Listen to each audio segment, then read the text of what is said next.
आज की क्लास में हम लोग सी लेवल का पढ़ेंगे, जिसमें कि प्रश्न 2 बार पूछा है, दो बार से अधिक पूछा है। 2 बार से अधिक पूछेगा तो वो चला जाएगा बी लेवल में, और 2 बार पूछा है वो सी लेवल में आएगा। तो चैप्टर 1 का हम लोग सी लेवल का पढ़ते हैं। ठीक,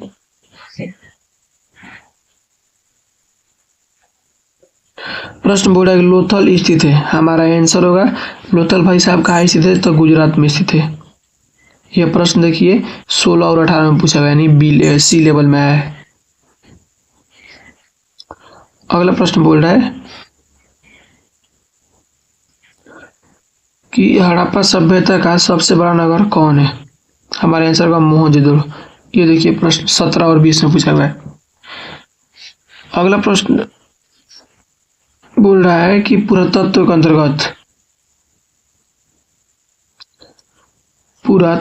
अंतर्गत निम्न में से कौन एक नहीं आता। हमारा आंसर होगा साहित्य।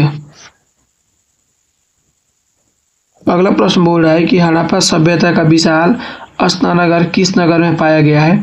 हमारा आंसर होगा मोहनजोदड़ो।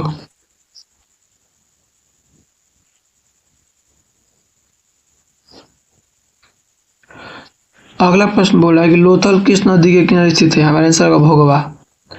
19 नंबर बोल रहा है कि भारतीय पुरातत्व का पिता किससे कहा जाता है। आंसर होगा अलेक्जेंडर कनिंघम।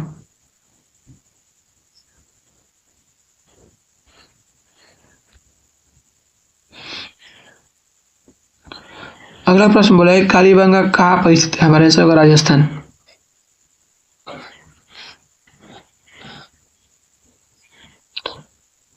चैप्टर 1 का हमारा खत्म हो गया। चैप्टर 2 का देखते हैं।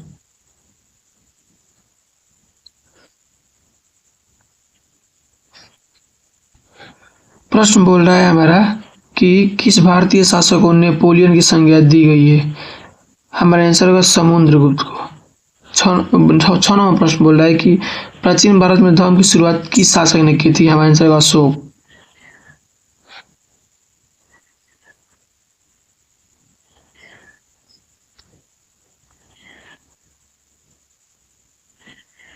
नेक्स्ट बोल रहा है कि गुप्त काल में कौन चीनी अतिथि भारत आया था।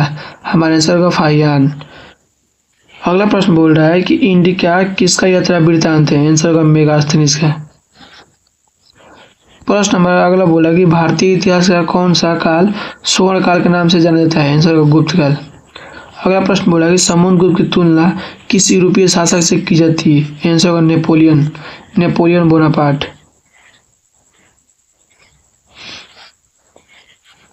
अगला प्रश्न बोल रहा है कि पाटलिपुत्र के संस्थापक कौन थे। हमारा आंसर होगा उदयन या उदयभद्र।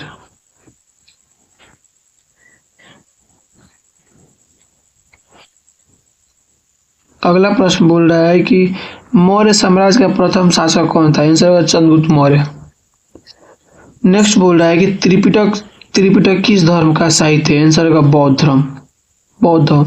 धर्म।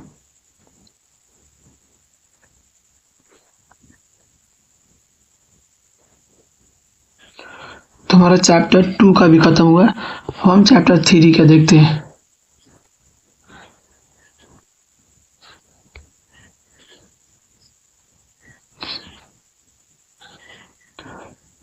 प्रश्न बोल रहा है कि महाभारत में गंगा पुत्र के नाम से किसे जाना जाता है। हमारा आंसर होगा भीष्म।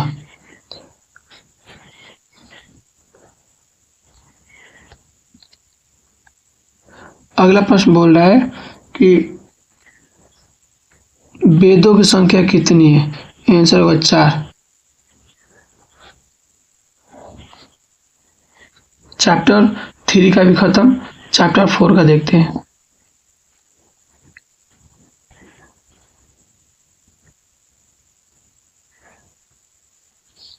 बोल रहा है कि चौथी बौद्ध संगति किस शासक के काल में हुआ था। आंसर होगा कनिष्क।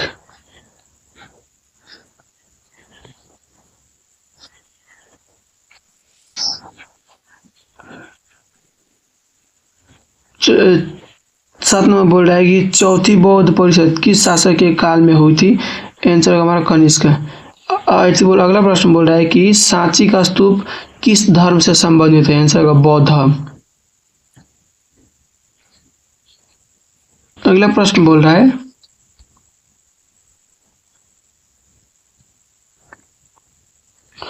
प्राचीन भारत में धर्म की शुरुआत किस शासक ने की? हमारे आंसर होगा अशोक। 17 में बोला है कि महात्मा बुद्ध को ज्ञान की प्राप्ति कहाँ हुई थी? आंसर होगा बोध गया।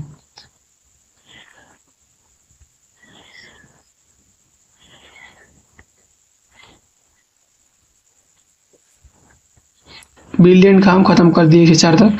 अब इसका देखते हैं टारगेट का।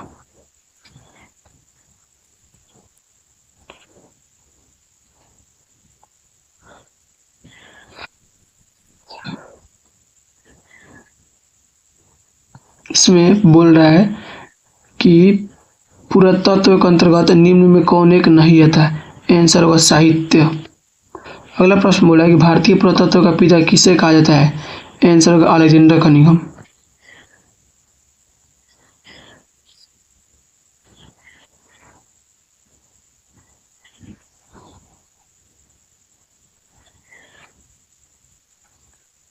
अगला प्रश्न बोल रहा है कि लोथल स्थित है? आंसर होगा गुजरात में।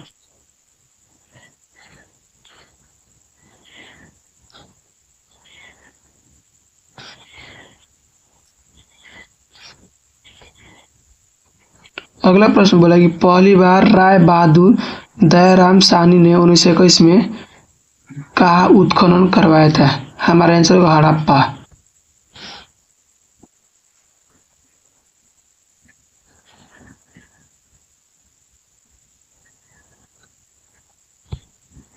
चैप्टर 1 खत्म, चैप्टर 2 का देखेंगे।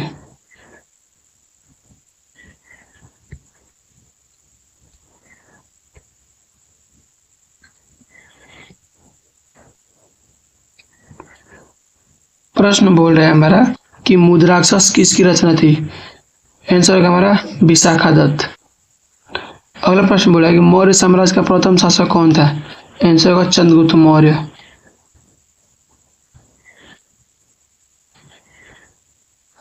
अगला प्रश्न है किस भारतीय शासक को नेपोलियन की संज्ञा दी गई है? हमारा आंसर होगा समुद्रगुप्त को।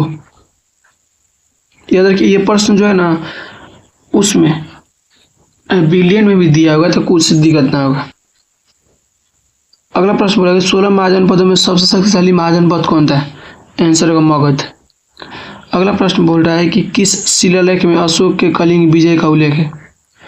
किस शिलालेख में अशोक के कलिंग विजय 13वां होगा? आंसर डी होगा। अगला प्रश्न है कनिष्क की राजभवन तिथि? आंसर होगा 78 ईस्वी।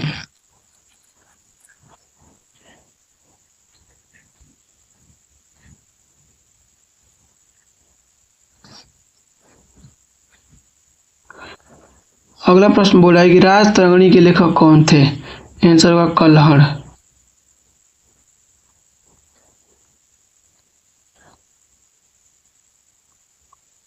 अगला प्रश्न बोल रहा है कि अर्थशास्त्र और यूनिका से किस राजवंश के विषय में जानकारी मिलती है? हमारा आंसर होगा मौर्य वंश। अगला प्रश्न बोला है कि पतंजलि के महाभारत से हमें जानकारी मिलती है? आंसर होगा प्राक मौर्य काल की।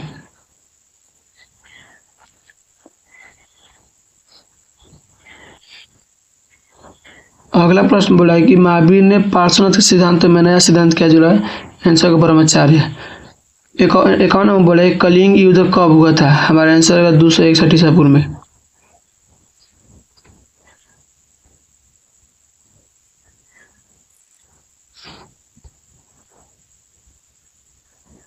अगला प्रश्न बोल रहा है गुप्तों के काल में कौन चीनी यात्री भारत आया? हमारा आंसर होगा फाहियान।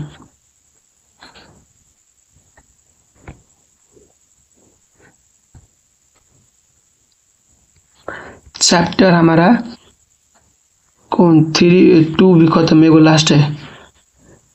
बोल रहा है कि एलोरा में कैलाश मंदिर किस राजवंश ने निर्मित करवाया? आंसर होगा राष्ट्रकूट।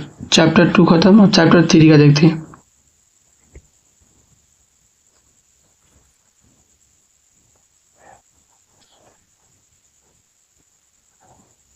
बोला है कि आश्रम व्यवस्था में कितने प्रकार के आश्रमों का उल्लेख है? आंसर होगा 4।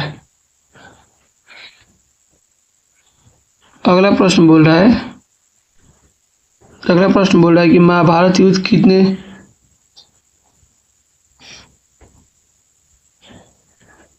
महाभारत युद्ध कितने दिनों तक चला? आंसर होगा 18 दिन।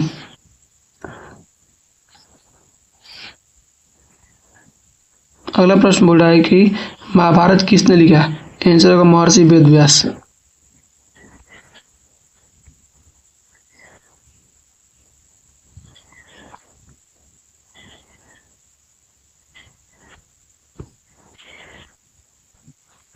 चैप्टर 4 का देखते हैं, चैप्टर 3 भी खत्म।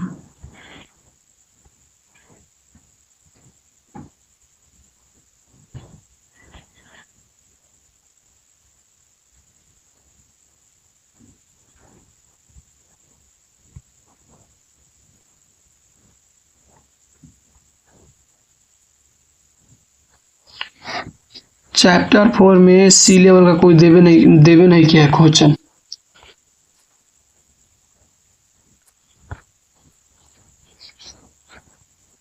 ठीक है, तो अब हम अगला क्लास में लेवल डी का पढ़ेंगे।